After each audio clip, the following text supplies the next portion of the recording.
It's night. Her room. The walls are bare now, boxes half packed, shadows in the corner where light used to live. Selah sat on the edge of her bed staring down at a photo.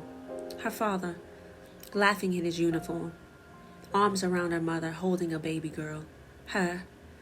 The frame had cracks, just like the story.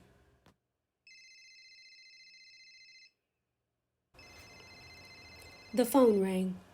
She didn't want to answer, but she did. "Hey, Ma." Her mother's voice. "Baby, I heard they really let you go." "Yeah, I guess publishing isn't what it used to be. You know you can just come home. Just rest.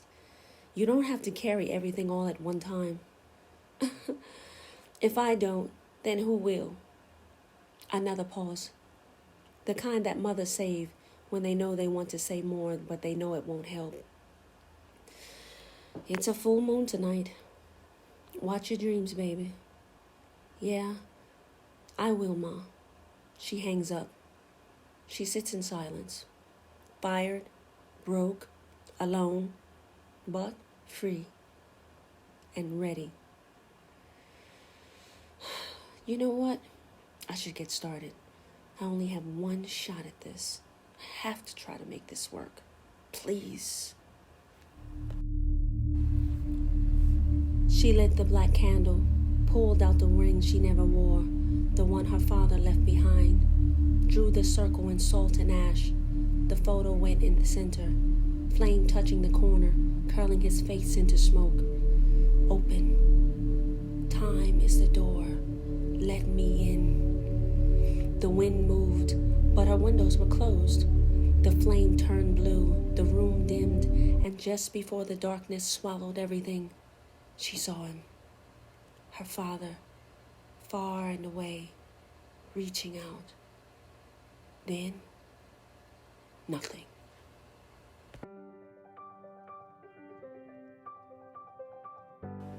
Seoul, 1995. Minjae leaned against the back seat of the rideshare van, one arm draped over his bag. He hated these long commutes.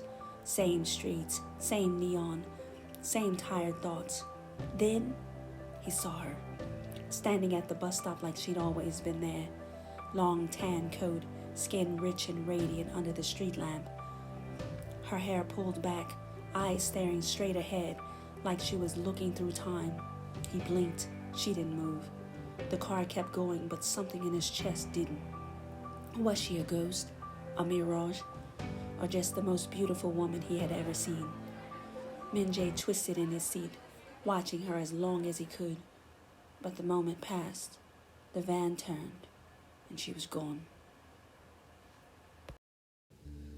Her head throbbed. Her mouth was dry. She looked around slowly. Her body ached. It wasn't as smooth as she thought it was going to be. She blinked. She dashed down a narrow alleyway to collect herself. She touched her coat. Her bag was still there. Her ring, too. She stood up and brushed herself off, heart pounding. It worked. It actually worked.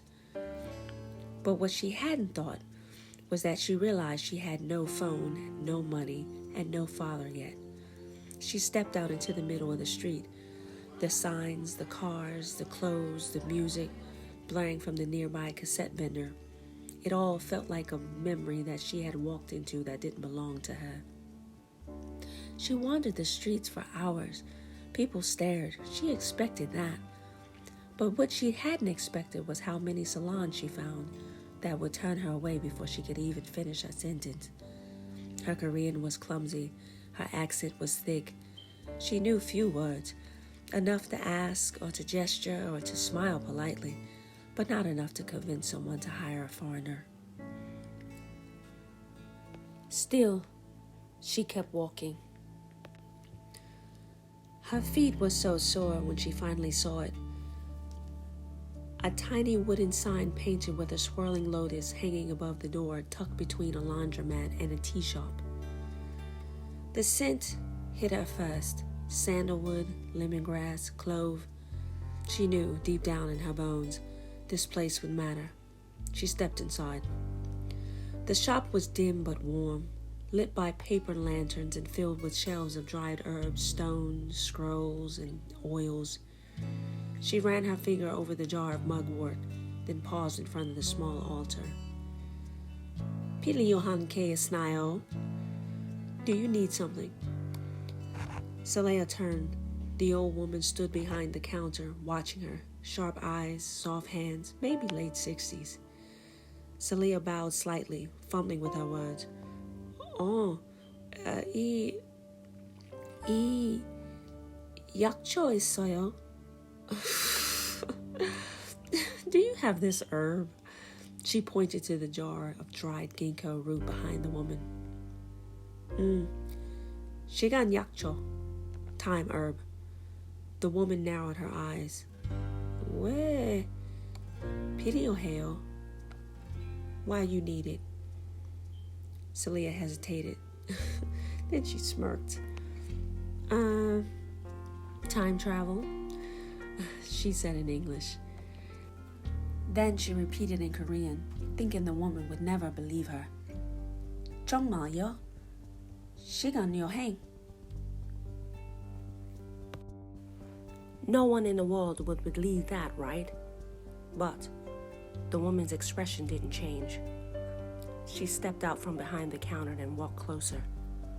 You came through the smoke, didn't you? She said in imperfect English. Selah froze. How did you... The woman nodded slowly. Your kind comes once in a while. Not often. But when the world tilts... She trailed off. Come, sit. 앉아요. Selah obeyed.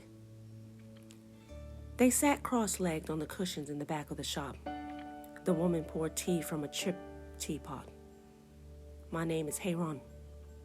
I've been waiting for someone like you. Selah blinked. How could you... The veil thins every 30 years. I knew someone would be coming eventually. Just didn't think she would be so pretty, though. She chuckled. Selah smiled despite herself. You need a place to stay? Hayron asked. Selah nodded, desperately. Hayron poured more tea. Then, this is where your story begins. The rain had stopped by the time Minjae stepped out of the van.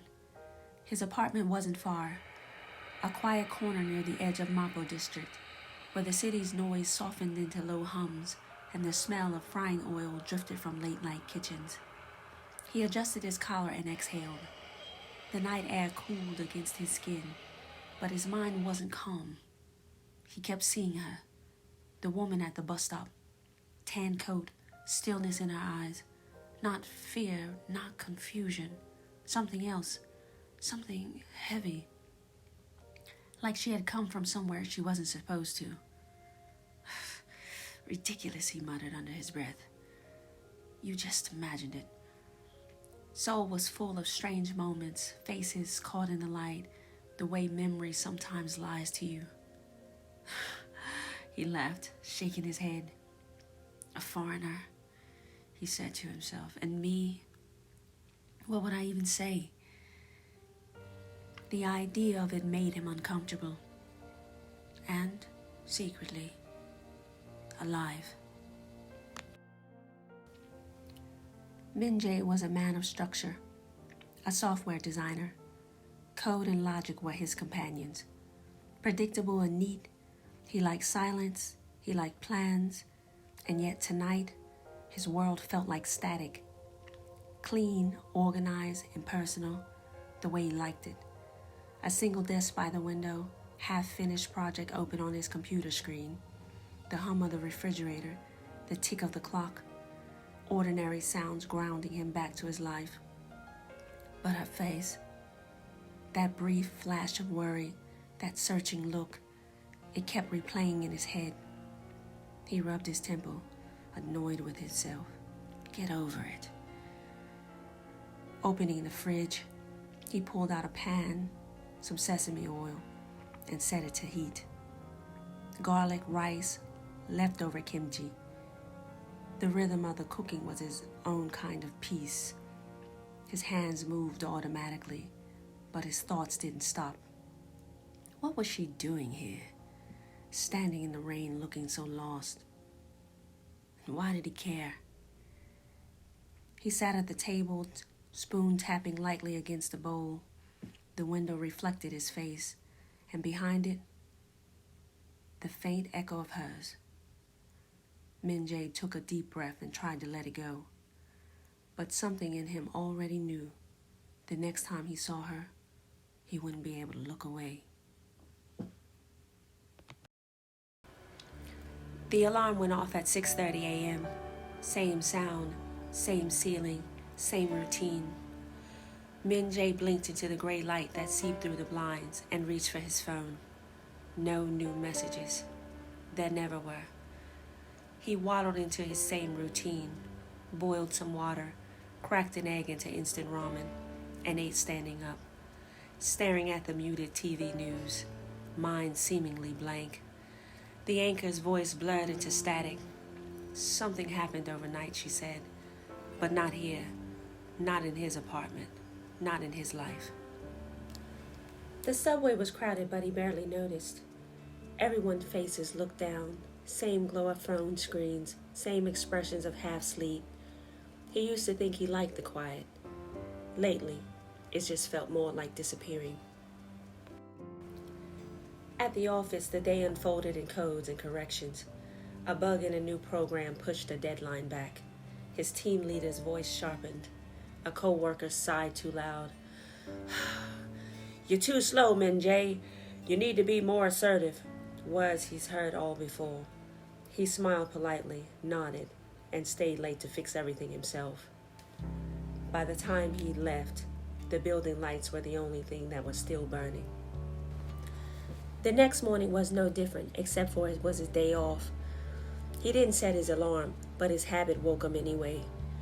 He sat at the kitchen table with a cold cup of coffee, watching the steam fade, the quiet pressed against him. He thought about the woman from 2 nights ago, the woman at the bus stop. He told himself he was over it, but his mind replayed the way she stood there, her tan coat, and the way her eyes seemed to search for something invisible. Ridiculous, he told himself. But his chest felt something different that morning, like he was on the verge of doing something that he's never done before, something that was going to break the pattern. The streets buzzed with the early traffic and the low conversations. Minjae walked without purpose, or so he told himself, until he passed a small cafe, its windows fogged from the heat of the espresso machine. And there she was, the woman from the bus stop. Selah stood at the counter, awkwardly clutching a few bills, pointing at the menu, trying to pronounce the words. The cashier tilted her head in confusion. Americano. Selah tried. Hot, please. Minjae hesitated at the door. He could just walk away, stay invisible like always. But something in him moved first. He stepped forward. Americano, 한잔 주세요. Dr. Kale. The cashier smiled in relief and began to prepare the drink. Selah turned surprised. "Oh, thank you very much. 감사합니다." Minjae gave a small bow, shy but steady. "It's okay, I saw that you were confused." Story of my life, really. He didn't know what to say next, but for once the silence didn't feel awkward. It felt like something was beginning to start, something he had been waiting for without even knowing it. The cafe door chimed behind her softly. "Thank you," Selah said. "감사합니다." Her voice gentle but uncertain. She offered a small smile before stepping out into the daylight. The sun had come out, pale but steady, and the air carried the smell of the roasted beans from this food from the nearby street cart. For the first time in days, the city didn't feel overwhelming, just alive. Minjae watched her through the glass, with that same polite smile that was still on his lips, the one that he gave when he didn't know what else to do, but as she walked away, something in him tugged loose. He lingered at the counter, pretending to check his phone. Then he reached for his cup. His reflection in the window looked back, calm, composed. Too composed, really.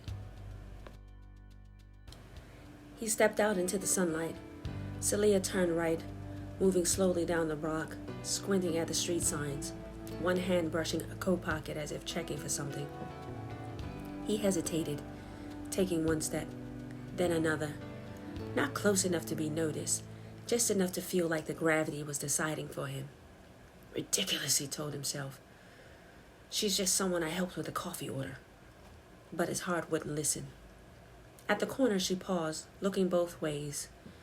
Then he froze, glancing as if debating to take another direction.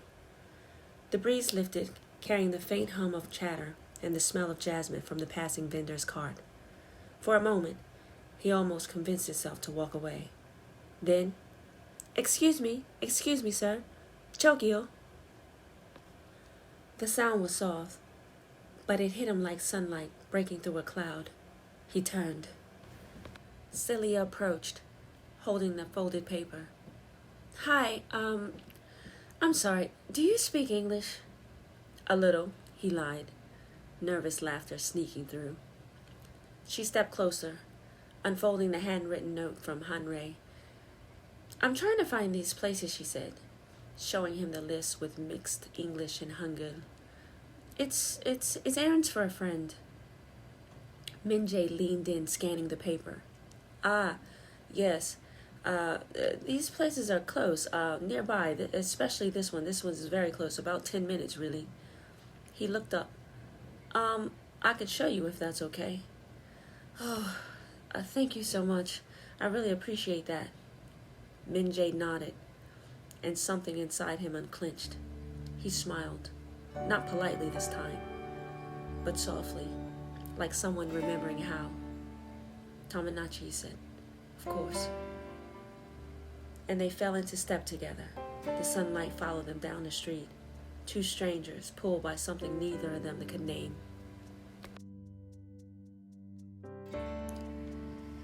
The air between them carried a quiet kind of ease, that new cautious calm that follows a shared laugh. Selah walked beside Minjae, coffee still warm in her hand, her eyes scanning shop signs she couldn't read. Are you sure it's this way? She asked. Minjae smiled. I think so. Most herb shops are tucked away, old ones especially. They turned down a narrow street. The neon hum of cafes and phone stores faded into something older. Small wooden doors, chipped paint, handwritten signs curled at the edges. The first shop was dim, barely lit. Inside, there were shelves lined with jars of dried roots and pressed leaves. Selah leaned toward the counter. Hello, 안녕하세요. I'm looking for this. She unfolded Hanrei's note. The old man behind the counter squinted, then shook his head. 모르겠어요. Try somewhere else. She bowed her head slightly, mimicking what she'd seen others do. 감사합니다. No luck? Minjae asked. She shook her head. Nothing. He acted as if I asked him for poison. He smiled faintly. Maybe to him, you did. They shared a small laugh before walking again.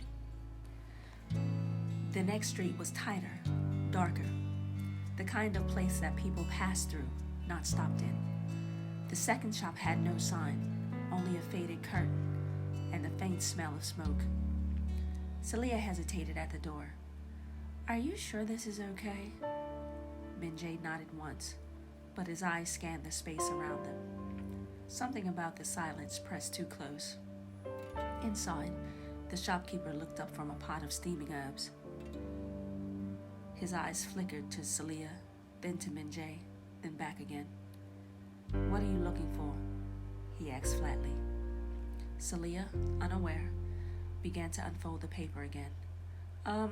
This one, But Minjae froze. From the back room, voices carried through the beaded curtain. Low, sharp Korean tones. Who's that? 누구요? Andre again? Yeah, she's sending foreigners now. You know what that means. She's doing something she shouldn't. The men laughed under their breath until one saw Minjae's shadow near the doorway. The sound stopped instantly.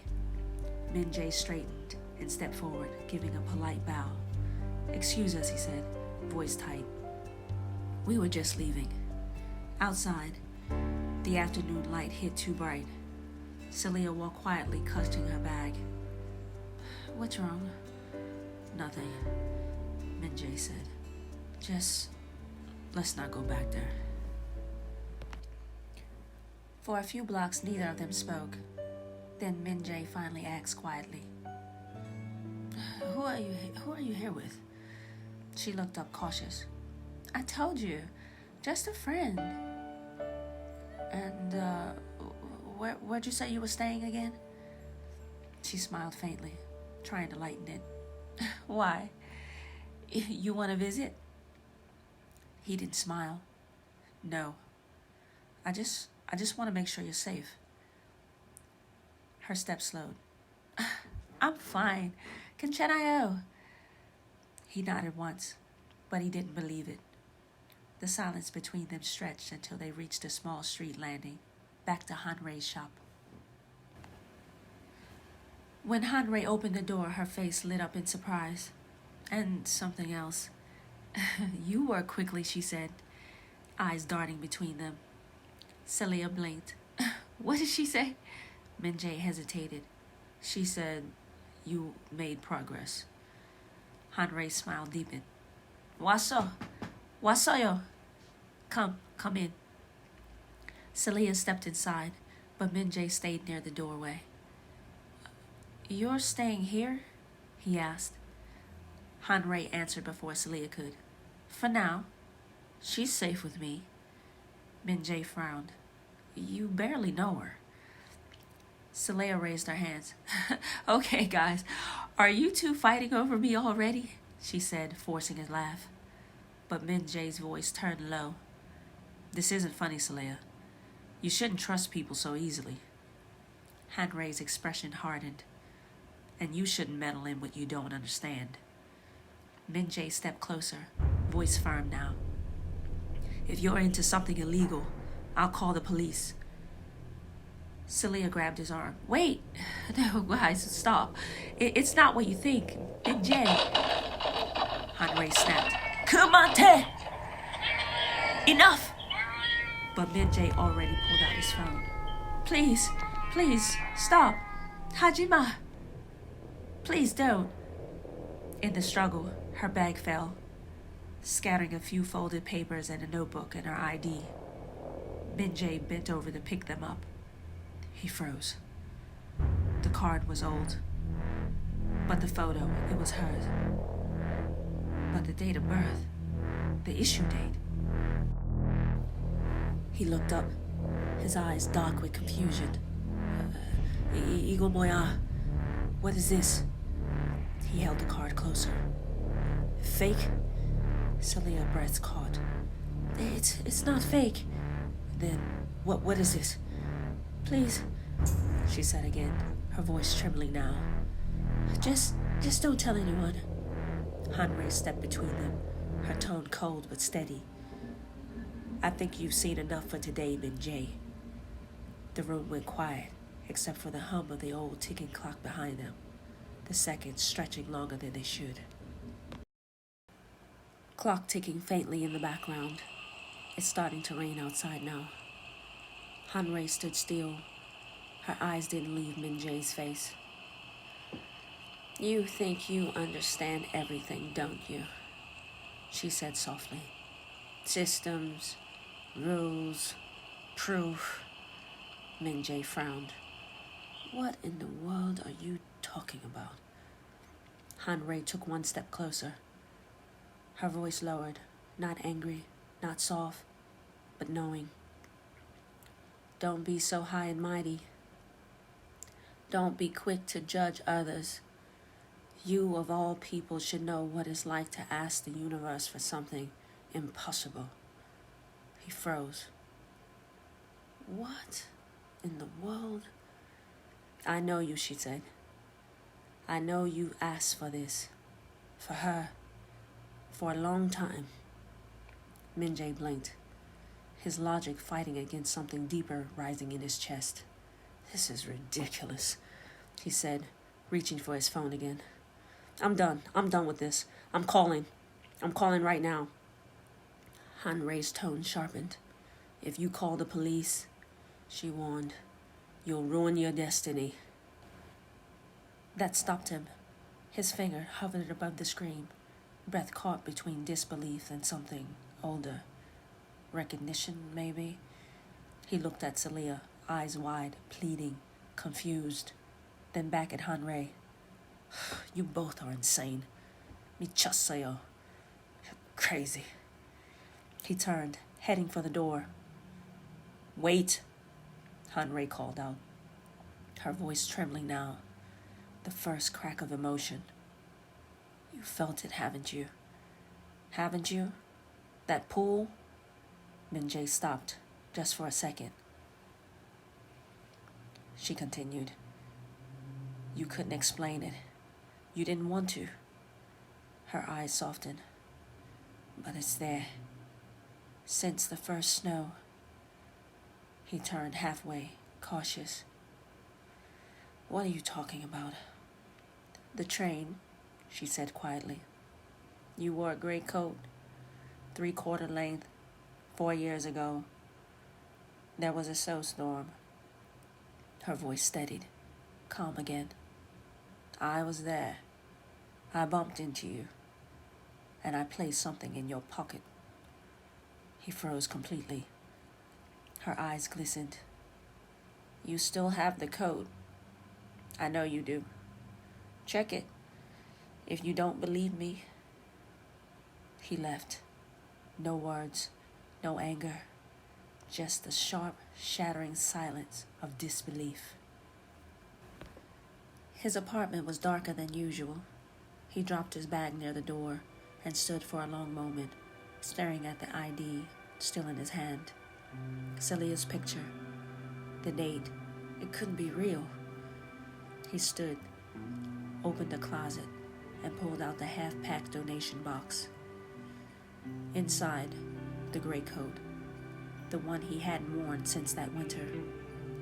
He ran his hands down the pockets, once, twice, and then stopped. Inside, a small drawstring pouch, and next to it, a necklace, a thin chain with a heart-shaped locket. He opened it slowly, empty, but warm. He sat back, staring at it, then at the ID again. Selea's eyes, the old date, the weight in his chest. Something told him this was real.